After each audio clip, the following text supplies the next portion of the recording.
Hello everyone, it's Leslie from Wall 12 Vinyl. Welcome back for part 2 of Sublimation Yard Sign. We walked through the first part of actually sublimating using the heat, all of that in the previous section. Generally I would have just stayed up in my work area, however for teaching purposes I needed a little bit more room. So welcome to my kitchen and my bar. So I am going to go ahead and show you how to apply this large vinyl piece to a yard sign. Again, we use the corrugated yard signs that I purchased off of Amazon. There are many places you can get these. And they are, just an FYI, which we won't go into for tonight's purposes, but they are very easy to cut with either an X-Acto knife. And so if you want to do something different, like for instance, you wanted to do a custom shape, you could sublimate the design on, let's say we do a football. Then you could cut out the football and use a stake, and there you've got your custom yard sign. So there's an idea for you. So I wanted to show you exactly how we are going to apply this. As you can see, I have cut my design down so that I can use my borders to help set to help make sure that the design and the sign is even. The things that you will need for this, of course, is your piece of sublimated vinyl, your corrugated yard sign, some scissors, a squeegee. These can be also purchased off of Amazon. I prefer the wider size of these, and I prefer that they have a soft rubber side as well. I will also throw the links for these in the comments, and then some painter's tape. And I will explain all of that here shortly. So what I'm going to do is I'm going to make sure that this is lined up where I want it. What you want to take into account is if I look at just this blue portion here, it looks like I am shorting myself and that this is way out of whack. What actually is happening is I have the widest part of my design is right here, which is my graduation, my senior cap. So you want to make sure that's even from top to bottom and from side to side.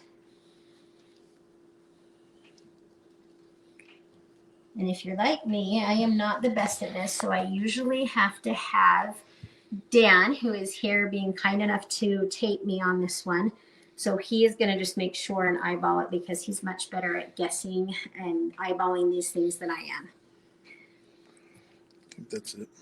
Okay, so then what you're going to want to do is you're going to want to get a long piece of painter's tape.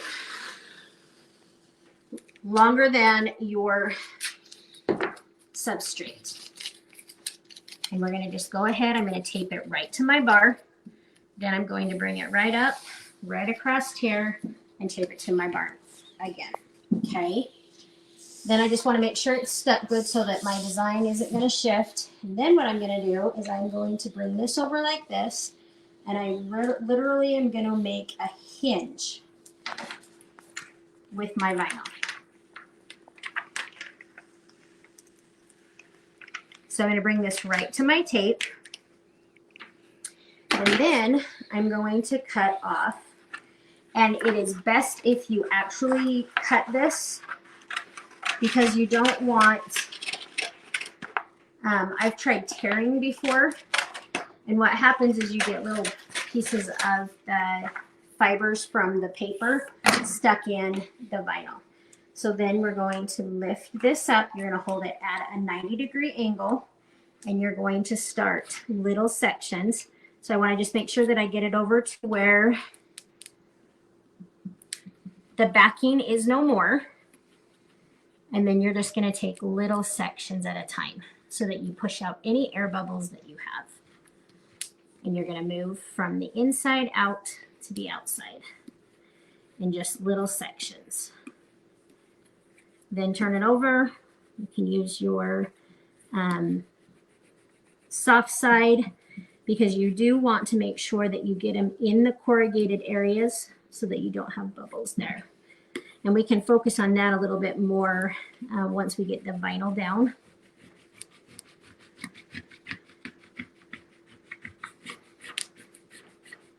And you can, believe it or not, you can do this on your own. It's easier, obviously, if you have someone that can help hold it, but it's very doable on your own as well. So again, don't let that stop you.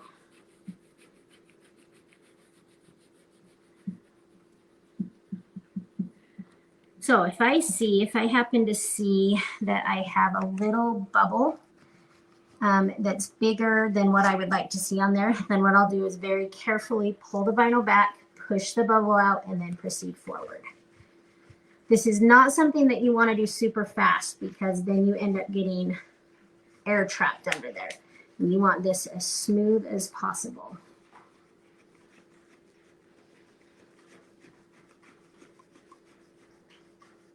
Once this is done, if you see a bubble, you can go in with a very small pin and pop them, but that is not the most desirable way to do it. So the best way is just to take your time during this section and push out any air that you have.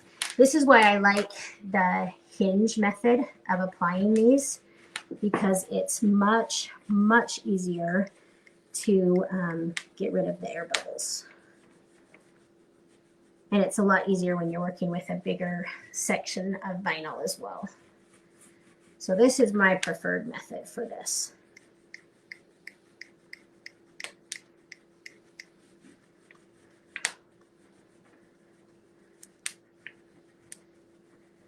You can see I'm just keeping steady pressure on both ends of the vinyl so that I'm not allowing any air to get trapped.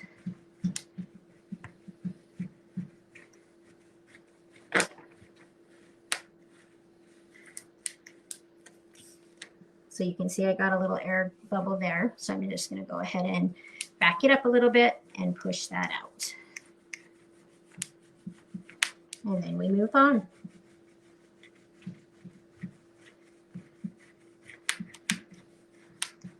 And I do have permission from the girl in this photo to use her picture. I am going to bring, now the thing with vinyl that I do want to bring into is that you don't want to do a ton of pulling. The sublimated vinyl, I've found that for whatever the reason, the heat, I don't know what it is. I wish I were smart enough to figure that out, but it does make it a little less pliable. If any of you have worked with just regular vinyl, if you were to pull this back with regular vinyl, you'd stretch your vinyl and it would just not work very well. So we're going to continue on.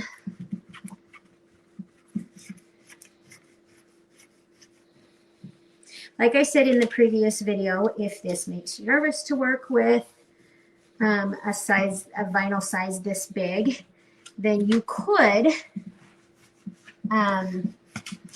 separate some of your elements and apply them separately. But you will see seams. That is the first thing. You know, if you overlap you overlap your lines, you're going to see a seam. And so this is a much more seamless appearance. And then you also are going to, so I'm going to swap down places. And now, so he's going to come back over from the other side. Now we're going to go ahead and pull that tape off. And now we're going to do the same thing on the other side. I'm going to get rid of, and just go slowly so that you're not getting any paper fibers left behind. And we're going to go ahead and remove that second half. And what I am going to do is I'm going to retape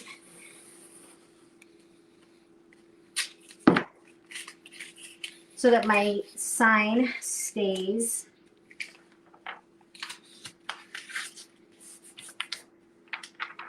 so I'm just going to put that down and then do the same thing on the other side so that my sign isn't moving all over the place. So then the exact same process on the other side.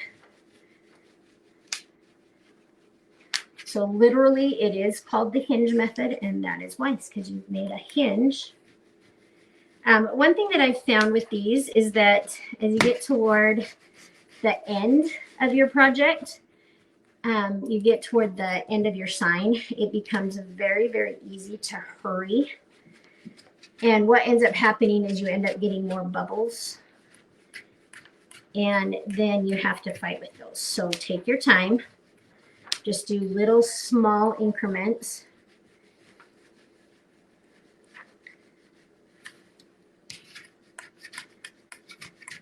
So that you don't have to go back and fight with bubbles, because they're kind of a pain in the butt. And like I said, you can, if you see bubbles that are trapped, you can use a little tiny pin, just a straight pin, and pop those. And then just force with your squeegee, just force the air out of them. And that is fairly simple to do. I have one there. Most likely I'm going to have to use a pin on. But like for that one, I had kind of, I got ahead of myself, just like I just warned you guys about. And so just back it up very slowly so that you're not distorting your vinyl, and force the air out and then move on is the very easiest way to solve that problem. But obviously once you get the vinyl down, you're not going to want to pull it up to get rid of a bubble, because then you're going to distort your image or tear your vinyl, one or both.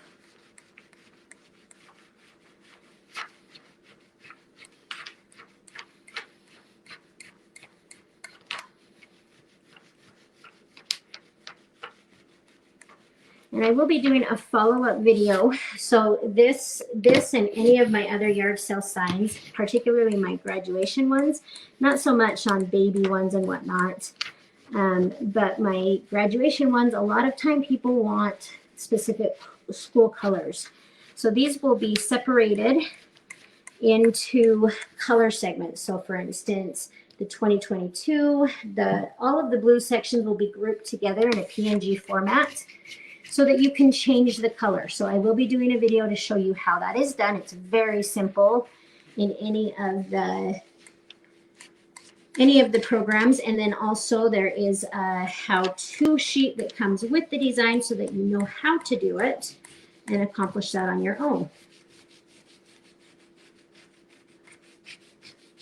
So again, just be careful on this last little bit, because it becomes very easy to go fast because you're so excited to be done with it, but that's when you get bubbles stuck. So you can see how pretty that sublimated. Now, what I will do with this is I will go through and make sure that the corrugated, you would expect on a corrugated sign to see the corrugations. But try to get as many of those air bubbles just by pushing the vinyl down to get rid of that. And then what I like to do with my signs, just to shine them up just a little bit more, is that I will also spray them. They do have a UV, Dan, help me out here, acrylic spray that helps with the sunlight, and it really shines up the sign. So I will spray all of mine as well. I'm not going to do that with our video tonight for the sake of time, but I will post a picture once I have sprayed it so you can see the finished product. You can see this is a fairly straightforward, easy procedure. Once you get this process down, then it becomes very easy to do. So I hope this has been beneficial for you, and that you have a lot of ideas for what you can do with Oracal vinyl. And we will see you next time. Have a great night.